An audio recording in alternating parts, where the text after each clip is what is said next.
शादीशुदा लोगों को एक बड़ी सीख देने वाली कहानी।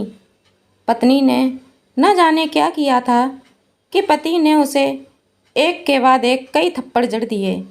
हमेशा हर सिचुएशन को शांति से हैंडल करने वाली पत्नी भी इस बार इतनी अशांत हो उठी कि उसने अपनी चप्पल ही निकालकर पति की ओर दे फेंकी।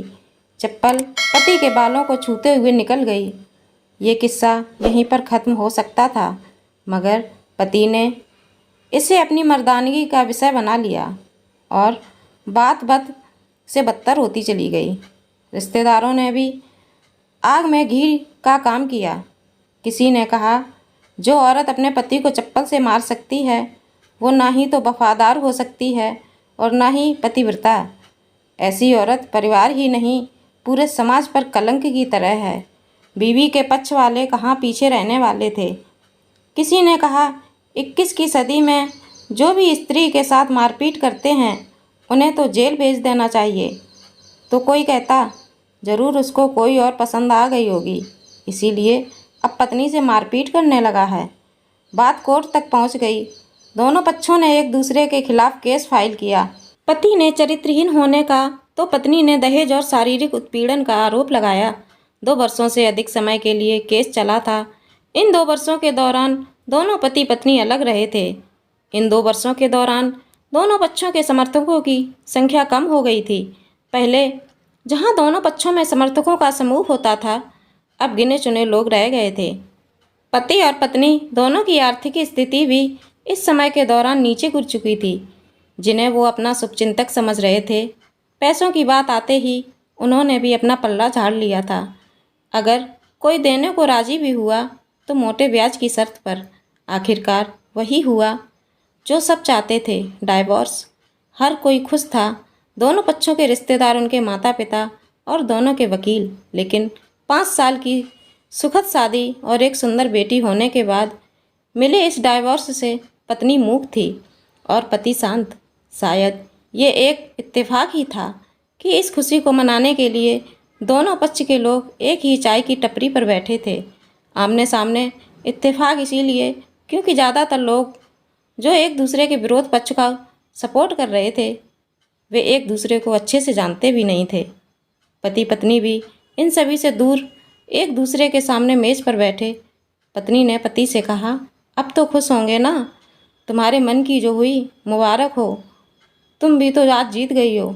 मुझसे तलाक तो तुम्हें भी मिल गया है। Congratulations to you too. पति ने कहा, तलाक को तुम जीत का प्रतीक समझते हो? पत्नी ने पूछा। पति चुप रहा।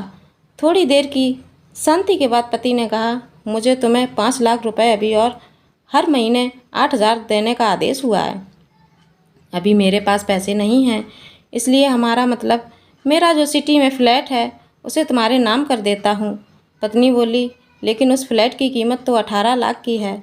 हाँ, लेकिन हमारी बेटी तुम्हारे साथ है और आगे जाके उसके खर्चे भी बढ़ेंगे, तुम्हें थोड़ी आसानी होगी। पति ने कहा, नहीं नहीं, मुझे सिर्फ 5 लाख ही देना और तुम हर महीने 8,000 तो देने ही वाले हो।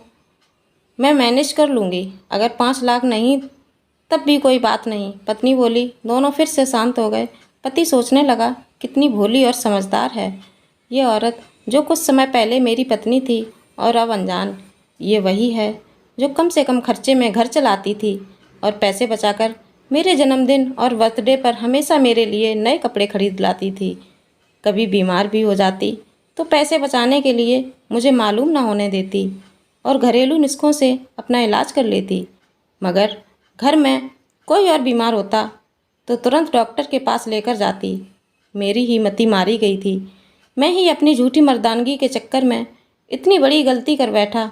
पत्नी के दिमाग में भी उथल पुथल चल रही थी। अभी भी वैसा का वैसा ही है। पहले भी खुद से ज़्यादा हमारे बारे में सोचता था और अब भी वही कर रहा है। ये वही आदमी है जो मुझे एक्सीडेंट से बचाने के लिए खुद मोटरसाइकिल के आगे कूद पड़ा था और अपनी उंगली तुड़वाकर बैठ गया था। पता नहीं कौन सी मनहूस घड़ी में मैं झगड़ा कर बैठी। पति ने मौन तोड़ते हुए पूछा, अब तुम्हारे कमर का दर्द कैसा है? ज़्यादा तकलीफ तो नहीं होती? पत्नी हल्का सा मुस्कुराई और बोली, अभी भी होता है। अब तो पेट में भी क्रैम्प्स उठते हैं। वो तो होगा ही, तुम योगा या कसरत भी तो नहीं करती हो। अब किसी गायनेकोलॉजिस्ट को जरूर दिखा देना। पति ने कहा, तुम बताओ, तुम्हारा अस्थमा कैसा है? अब क्या, अब भी दौरे पड़ते हैं? पत्नी ने पूछा। हाँ, पड़ते हैं, पहले से ज़्यादा, क्योंकि अक्सर इन्हेलर भूल जाया करती हूँ, याद दिलाने के लिए तुम जो नहीं हो। पति बोला। पत्नी के आंखों में आंसू आ गए। वो बोली, तुम्हें मेरे चरित्र पर सवाल नहीं उठाने चाहिए थे, तो ये परिस्थिति आती ही नहीं। हाँ, मैं जानता हूँ तुम बहुत अच्छी हो, मुझसे गलती हो गई, बहुत बड़ी गलती। मैं लोगों के बहकावे में आ गया था। पति बोला। तुमने भी तो मुझ पर दहेज का इल्ज़ाम लगाया था। वो बोला, गलत था और इस बात का मुझे भी पछतावा हुआ। पत्नी ने कहा। पति कुछ कहना चाह रहा था लेकिन हिचकिचा रहा था। पत्नी ने पूछा, कुछ कहना चाहते हो? वो बोला, क्या सब पहले जैसा नहीं हो सकता? क्या मतलब? पत्नी बोली, मतलब कि हम फिर से पहले की तरह पति पत्नी बनकर, सच्चे दोस्त बनकर नहीं रह सकते। पति बोला, पर ये डाइवोर्स के पेपर दिखाते हुए पत्नी ने कहा, फाड़ देते हैं। पति ने अपने पास रखे डाइवोर्स के पेपर फाड़ते हुए कहा। पत्नी ने भी अपने पास रखे पेपर फाड़ दिए। सभी हैरान थे, वकील, रिश्तेदार और माँ बाप। पति पत्नी दोनों एक दूसरे के हाथ में हाथ पकड़े अपने घर की तरफ चले गए।